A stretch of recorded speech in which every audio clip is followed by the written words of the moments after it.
Voici comment le choléra a changé mon village. De petits germes de choléra invisibles se sont répandus dans la rivière. Si petits et si dangereux. Sans s'en rendre compte, des femmes ont apporté le choléra à la maison dans de l'eau. Les mouches transportaient le choléra sur leurs pattes. Les mains sales aussi.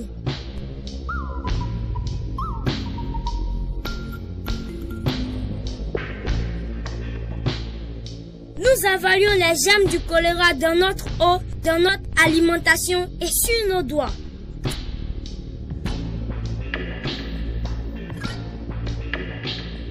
C'est arrivé si vite. Le matin, mon père était très malade. Il faisait une diarrhée qui ressemblait à de l'eau grise qu'il perdait. J'avais tellement peur, je suis allée chercher de l'aide.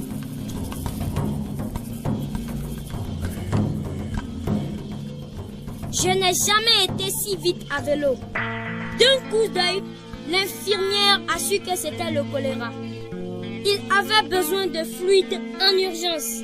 Elle n'avait pas de SRO et nous avons préparé une boisson spéciale. Nous avons rendu l'eau potable en la filtrant sur un tissu et en la faisant bouillir 1 minute. Nous y avons mélangé une demi-cuillerée à café de sel et 6 cuillerées à café de sucre par litre. Cela avait un goût de larmes pas trop salé. J'avais peur de voir mon père mourir, mais il s'est senti mieux. L'infirmière m'a expliqué que tous ceux qui avalent les germes du choléra ne tombent pas malades, mais qu'ils peuvent transmettre la maladie.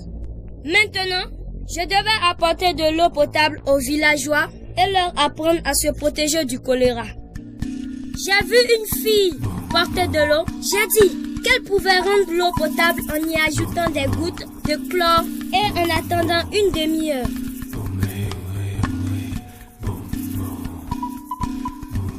Un homme allait manger avec les mains sales. Je lui ai dit de toujours se laver les mains au savon et à l'eau propre après avoir été aux toilettes. Ce n'est qu'avec les mains propres qu'on peut manger en sécurité.